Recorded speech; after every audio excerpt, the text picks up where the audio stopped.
여러분, 윤석열 대통령이 미국을 국빈 방문하죠. 그러면서 기업인들이 많이 따라갑니다. 이 대통령이 움직이는 것, 그리고 거기에 기업인들이 움직이는 것은요, 어떻게 생각하면 큰 기회를 잡을 수가 있습니다. 그동안 한미 간에 안 풀리는 내용들이 풀린다든가, 또 신규로 투자 유치를 받는다든가, 그렇지 않으면 투자를 한다든가, 이런 일들이 일어나면서 말입니다. 어느 기업이 될지 모르지만 실제 대박이 나는 기업이 생깁니다. 물론 그 효과가 장기적으로 가려고 그러면 이 기업 간의 어떤 계약 자체가 아주 공고한 계약이어야 되겠죠. 이게 실질적으로 매출이 일어나고 이익이 막 크게 되고 이런 기업이 될 가능성은 굉장히 높거든요. 그러면 어떤 기업들이 이렇게 대박을 낼 수 있을까요? 일단 말입니다. 이거 한번 보시죠. 이번에 경제사들 짠 규모가 적지 않습니다. 전체 동행 인원은 122명이라고 이야기를 합니다. 여기에는요, 이재용 삼성 회장, 최태원 SK 회장, 정의선 현대차 회장, 구광모 LG 회장, 이 4대 그룹을 포함해서 말입니다. 롯데의 신동빈 회장도 참석을 하고요. 김동관 하나그룹 부회장도 같이 갑니다. 허태수 GS그룹 회장도 가고요. 정기선 HD현대 사장도 함께합니다. 이재현 CJ그룹 회장도 가고요. 조원태 대한항공의 회장, 박정원 두산 회장, 구자원 LS 회장, 조현준 효성그룹 회장, 웬만한 대기업들은 함께 다 갑니다. 함께. 122명에 포함이 되어 있는 거죠. 그러면 대기업들이 가서 이제 윤석열 대통령과 함께 움직이든지, 그렇지 않으면 별도로 움직이든지, 뭐 대통령은 뭐 예를 들어서 상하 양원에 연설을 하고 하버드대 가고 연설을 할 동안에 기업인들은 한미 경제인들이 만나서 투자협정도 이야기하고요. 또 그 투자협정 안에서 뭔가 새로운 어떤 안들도 나오고 이러겠죠. 그런데 핵심은요, 이거예요. 과연 이번에 가서 큰 그림의 어떤 모양새가 만들어 올 것이냐, 이거 말입니다. 삼성만 하더라도 지금 반도체 지원법, 이거 문제가 좀 해결이 돼야 될 게 많거든요. 사실 삼성은 텍사스주 테일러시의 파운드리 공장만 어마어마하게 지입니다. 5세대 통신 공장도 짓고요. 이게 5년 동안 말입니다. 미국에 투자하는 금액만 하더라도 어마어마하거든요. 지금 170억 달러 정도 되니까 적은 금액이 아닙니다. SK 하이닉스도 마찬가지고요. 특히 말입니다. 삼성은 삼성전자뿐만 아니라 삼성 SDI 배터리도 투자를 하죠. 삼성 바이오로직스 바이오도 투자를 합니다.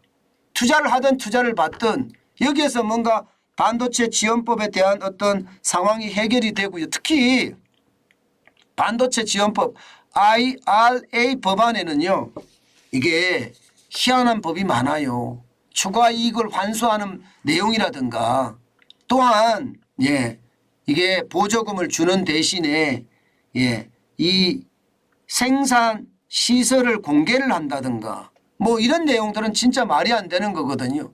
아마 이런 문제가 해결이 된다면 굉장히 나아질 거고요. 특히 지금 미국의 첨단 공장법이라고 이야기할 수 있는 3법이 있잖아요.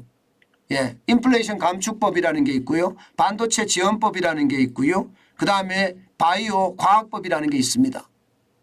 죄송합니다. 반도체 과학법이죠. 그리고 바이오 지원법이고, 이게 지금 다 한꺼번에 간다고 하니까 삼성전자, 삼성 SDI, 삼성 바이오로직스 뭔가 성과가 내면 달라지겠죠.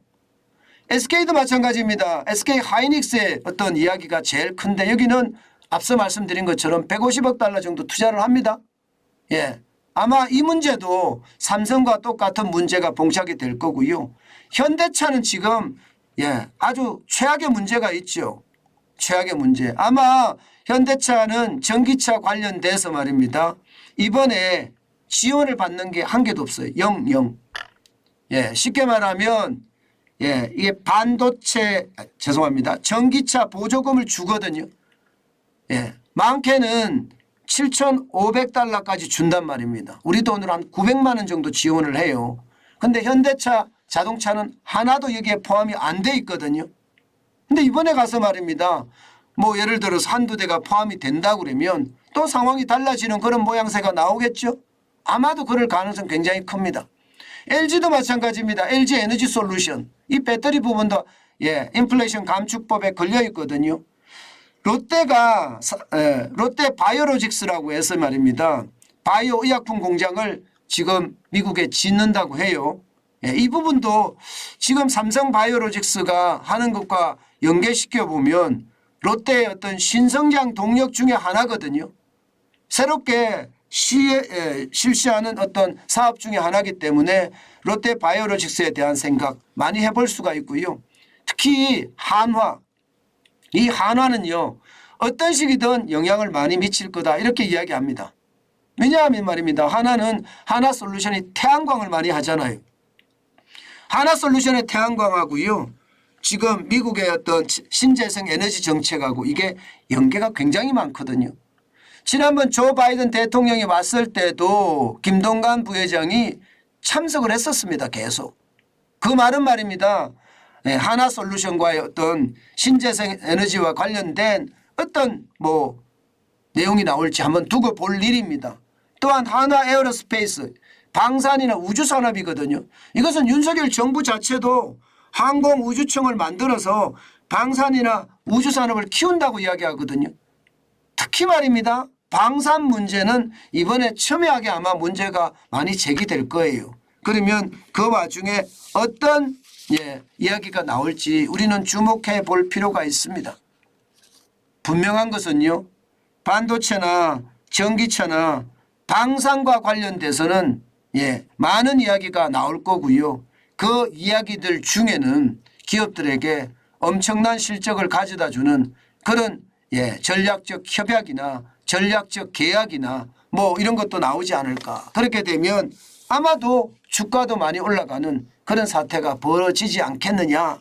저는 그렇게 생각을 합니다. 제가 대통령이 세일즈를 많이 해야 된다 하는 이야기를 제가 지속적으로 하고 있죠. 하는 이유가 뭔가 하면요. 이게 놀러 가는 게 중요한 게 아니에요. 관광이 중요한 게 아닙니다. 정상회담이라는 것은요. 정상회담이라는 것은 가서 실리를 추구하는 게 최고거든요. 지금 확실한 계약을 여러 건 해결한다는 것 그거 많이 해야 됩니다. 그 어느 때보다 윤석열 대통령이 이게 국가를 위한 생각을 가득 안고요. 경제 문제를 많이 해결을 했으면 좋겠어요. 그러면 많은 부분에 좋아지는 모양새가 보일 겁니다. 특히 말입니다. 우리가 주목하는 것, 제가 주목하는 것은요. 신냉전 체제의 어떤 우리의 역할이 어디까지 갈 것인가의 문제고요. 신냉전 체제 안에서 우리 경제가 담당하는 부분이 어디까지인지 아마 이게 어느 정도 정리가 될 겁니다. 이제 앞으로 말입니다. 신냉전 체제는 굉장히 강화될 거예요. 러시아가 우크라이나를 침공해서 시작된 신냉전 체제라고 이야기하지만 결국 말입니다. 미국도 중국에 대한 견제를 하고 유럽도 중국에 대한 견제를 한단 말입니다. 그러면 이 견제가 신냉전 체제를 더 공고히 시킬 거예요. 그래서 우리의 위치가 어디에 갈 것인지 정해질 텐데 이거 관심 있게 바라봐야 됩니다. 저도 관심 있게 바라볼 겁니다. 그것은요. 우리 시장에 어마어마한 그런 성과를 가져다 줄 수도 있기 때문입니다.